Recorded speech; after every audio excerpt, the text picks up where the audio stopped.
Hi folks, today's video is a wrap up of the books that I've read in the past week or a bit more than a week. It's not quite going week to week at the moment, but anyway, slightly fewer than last time, although a couple of them were rereads, so I'm just going to go over them really quickly. I reread The Secret History, one of my absolute favourite books of all time. That and The Name of the Wind are all-time favourites. So it remains a 5-star. If I could give it more stars, I would give it more stars, basically. If you haven't read it, do. And then I re-listened to the audiobook of Honor Writing by Stephen King. This is because I have started doing a little bit of writing myself, and when I read this before, I wasn't doing any, certainly not any fiction writing, so I wanted to reread it in that light. And it's fantastic. I actually upped this from a 4-star to a 5-star. Then we have got this book here, which is The Imaginary Lives of James Poneke, a novel by Tina Macaretti. And this is a New Zealand book about a Maori boy in Victorian times who goes from New Zealand. He's orphaned, and he gets on a ship and goes to well, he follows this artist actually, who takes him back to Victorian England, and he does go willingly. He sort of sees that there's nothing left for him in New Zealand, so he travels abroad wanting to make his fortune and see the world, and that's kind of what he does. But of course there are some pitfalls along the way. And he ends up basically being exhibited in a gallery in a museum, and he's sort of seen as this living exhibit. He's dressed up in his chieftain's clothing. He's the orphan son of a chief, so they see him as being, you know, one of the great Maori warriors, even though he was orphaned at a very young age, so he doesn't really know a lot of his background and what it is to be a chief. But yeah, so as he's being exhibited, also he is exploring the world of Victorian England. So this is the time of discovery of colonialism, where the British are stealing and pilfering from across the world, and so London has become this place of this mashup of all this strange and wonderful stuff. And of course, being from New Zealand, he's never seen anything like these things. So he goes on trips to the zoo and to different museums, and he also falls in with a somewhat unsavory crowd, but they are vastly more interesting than the people who he's dealing with, the sort of polite society people. So that's all I'll say about that. But yeah, you've got some LGBT themes in here, and obviously themes of colonialism and this idea of curiosity and being exhibited. And yeah, I thought this was really an excellent read. I think I gave it 3 or 4 stars. Not sort of top notch in my book. I felt that the ending was a little bit, if not rushed, then it wasn't as satisfying as I had hoped, but the journey getting there was fantastic.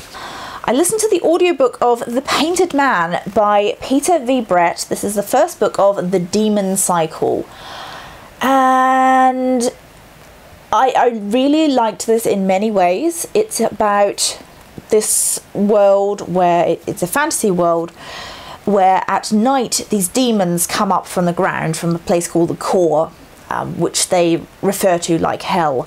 And yeah, they come up from the ground to feast on the living above.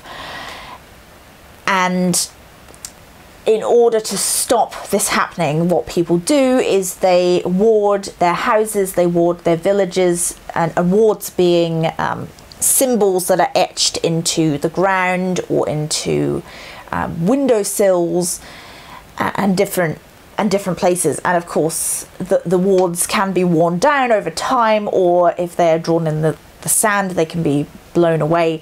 So that's kind of how the magic works, is that the wards repel these demons, but the demons are very persistent. So there's this continuous feeling of threat, and this follows 3 different characters.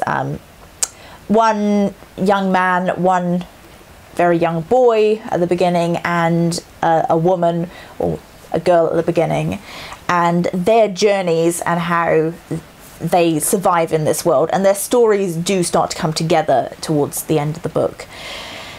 So the premise I thought was fantastic, really well explored and executed, world building fantastic.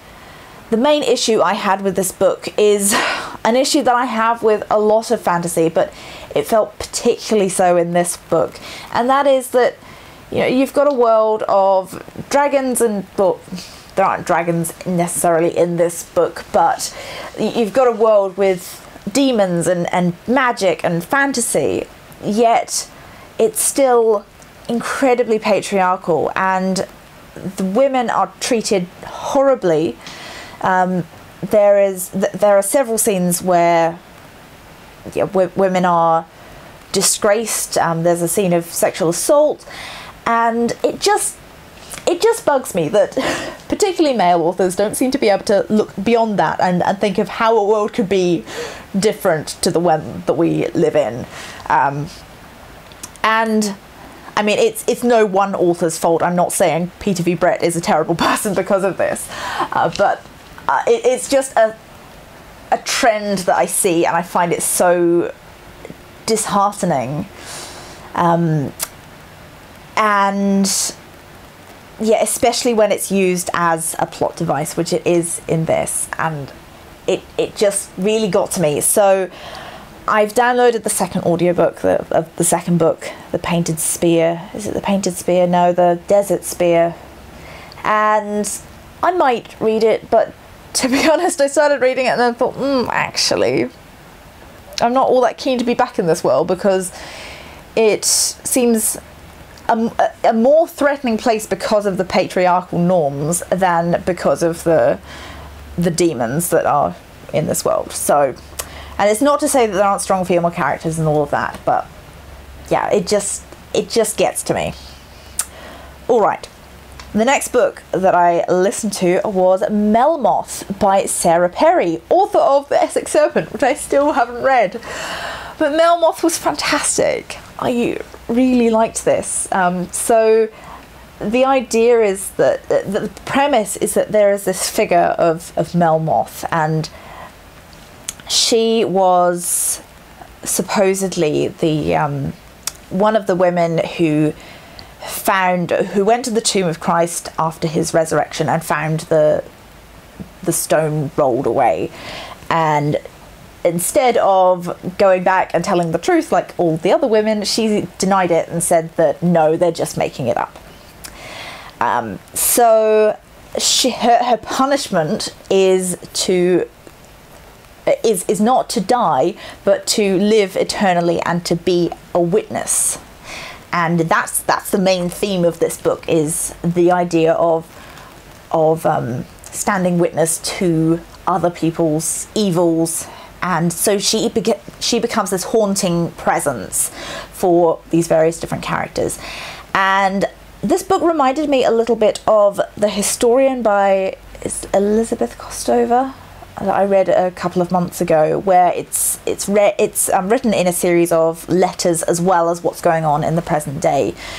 So you're finding out these historical accounts of people who claim to have seen Melmoth and been haunted by her, and possibly even taken by her in the end. And yeah, so there's that feeling of threat, and you're not quite sure what is real and what's not, and you're not sure what the main character has to do with Melmoth, and what she has to be guilty about, and what what Melmoth has witnessed the main character doing. So it's got this real feeling of sort of gothic terror and haunting in a really real and different way. I think this reads very differently to an ordinary story of being haunted by a ghost or evil spirits or anything like that. So this was really fantastic. I gave it 5 stars, and I really need to get on to reading The Essex Serpent because this was excellent, and I know that I love her writing style as well. It's very elegant prose. For something completely different, I read The Lady's Guide to Petticoats and Piracy. This is by Mackenzie Lee, and it's the second book in the Montague siblings books, and I hope that there will be many more of these because they're so much fun. So I read the Gentleman's Guide to Vice and Virtue earlier in the year, which is about a bisexual character going through the world doing his grand tour and falling in love with his best friend, and it's just a fun story which has a lot of humour and joy to it, but also deals with really serious topics. So this book that I read recently, Lady's Guide, is about his sister, and she wants to be a doctor. She wants to be a surgeon. She wants to study at one of the to begin with Edinburgh academies, and be treated as men are treated, as is her due. But of course there's a time when that is not accepted, and she's expected to marry and settle down and have children. So this is her journey to make a name for herself, and she sets off to meet this man who she hopes will be her mentor, and she ends up meeting up with somebody from her past, and I don't want to go into too much more, but there's a great band of female characters, and obviously you've got the piracy bit in the title, so it's no surprise when you end up on a ship. And again, can't go into too much more, but it's a lot of fun. I love the kind of lady scientist theme, and this felt a lot like that. A woman trying to make her own way in the world and fighting against all the evils of patriarchy. So that was a lot of fun, and I'd really recommend these books, and I'm looking forward to reading more. All right, then we've got this one here, Pages for You by Sylvia Brownrigg. I picked this up because I saw my friend Ellie was reading it, and I thought, oh, that's a book that I've been meaning to read. So I picked it up from the bookshop, and I absolutely love this. This is a sort of quiet literary romance between 2 women. It reminded me of Call Me By Your Name by Andre Ackerman, partly because of the beautiful writing. It's quite different to the way Ackerman writes, but it is very lyrical, tends to dwell on small details, and rather than sort of looking at bigger pictures. It's written so that each chapter is only, I mean, there are a few that are 3 pages, but mostly it's 2 pages. So it's got this quite fast pace to it because of that, because you got to the end of one chapter and think, oh, I might as well just keep reading more and more. So these are little snapshots of scenes in different places, and they're in chronological order, but they're just these little glimpses into this woman's life, and shows the progression of her falling in love with this tutor, and because this is set at a university, I forgot to say that, which I always love. They're both she's studying English, and the older woman is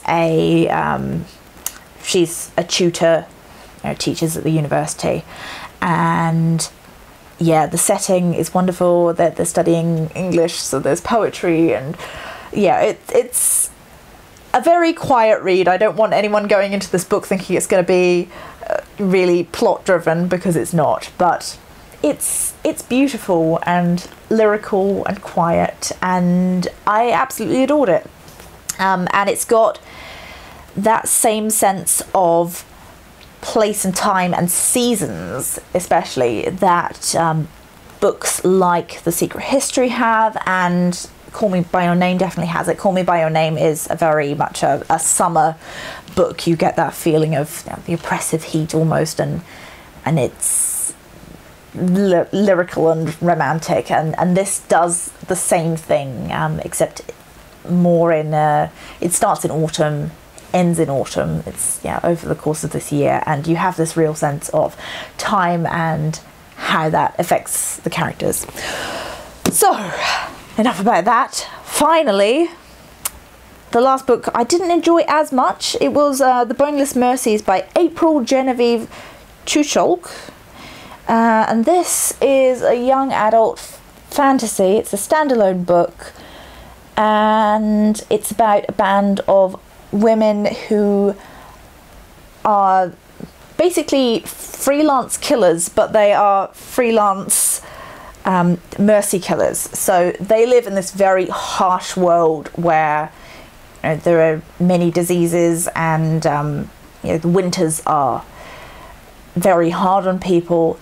So they go around seeking the dying, the ill, people who are suffering, and it's usually their families who pay to have them basically euthanized.